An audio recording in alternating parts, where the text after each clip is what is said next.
All right, front matter's done. That was step number 3. Remember, step number 1, audience analysis. Step number 2, topic selection. Step number 3, set the objectives. Topic, objectives. Now, step number 4 is to conduct research. So what you do is you take your thesis here, or better yet, take the last part of your specific purpose to maintain a fish tank.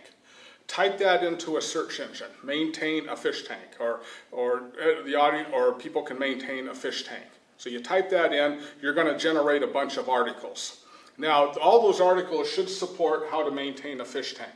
What you do now is you pick 3 to 5 articles, and when you pick those articles, write down a note of where they are.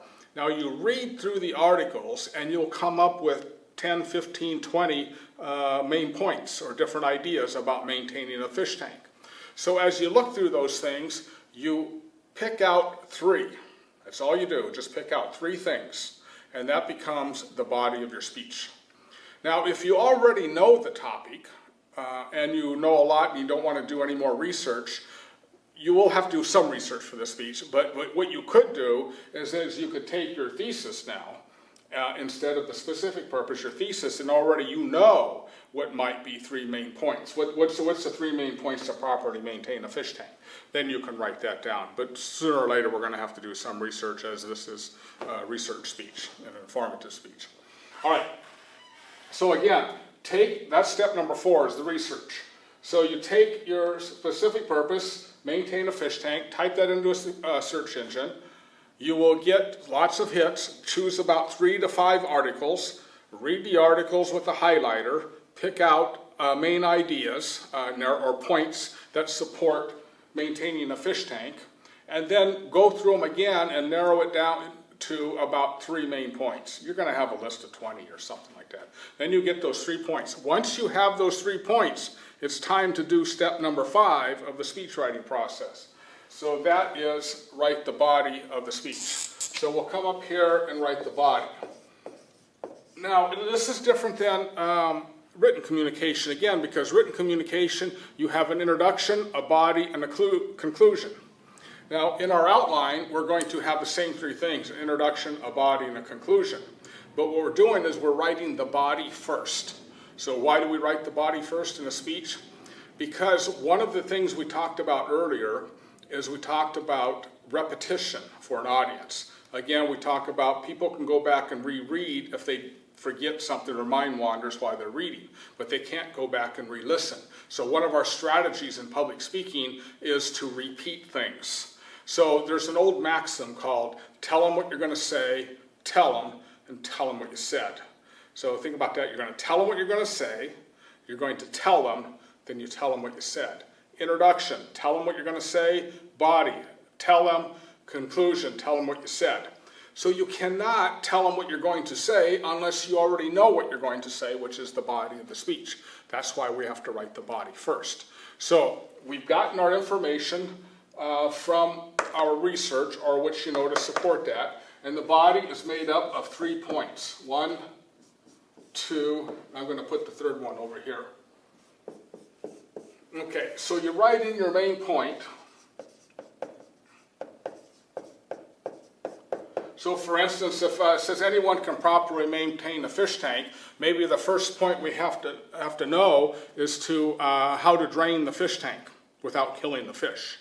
So that might be our main point. So we would write drain the fish tank.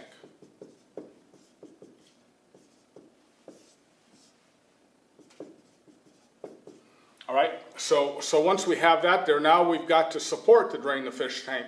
Now from those articles you read, there's plenty of support inside those articles for how to drain the fish tank. So you just pick one of them. So that would be your subpoint A, or rather than that, let's just make it easy. Let's call describe, or evidence. Okay, so we'll put a bullet point here and we'll do evidence. All right, so the evidence is the information you got from your article. Or if it's from somebody that taught you how to do it, you can do that too. So drain the fish tank. So according to Pet Magazine, the first thing you have to do is drain the fish tank properly so you don't kill the fish. All right. I'm making this up off the top of my head, by the way, so without doing the research. So that's what you put here, according to. Okay, you start out according to, you have to drain the fish tank a certain amount in order without killing the fish. So you would say, who told you how to do that, where to get that evidence for? But that supports draining the fish tank. Then what I want you to do is to describe. And when you describe, you start out with, for example. Now what you want to do is you want to put a story into it. You just don't want to give facts. There's nothing more boring than listening to a speech where somebody's just spouting off facts and steps and how to do things. So you got to put a story into it and make it a personal story about something you've experienced. So if it's drain the fish tank and evidence, according to Pet Magazine, you have to drain the fish tank to the right amount so you don't kill the fish. So then tell a story about draining the fish tank. So for example, you can say, I remember the first time I drained the fish tank.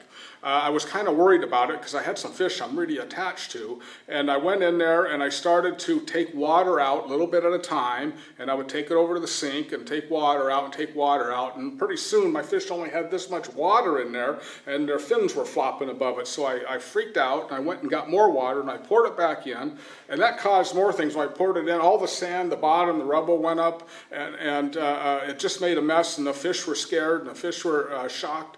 And one of them died during this process, and I felt really bad about that. So anyway, you would describe that story in detail as you go through here. So its main point, evidence, according to Pet Magazine, and then describe. For example, when I first drained my fish tank.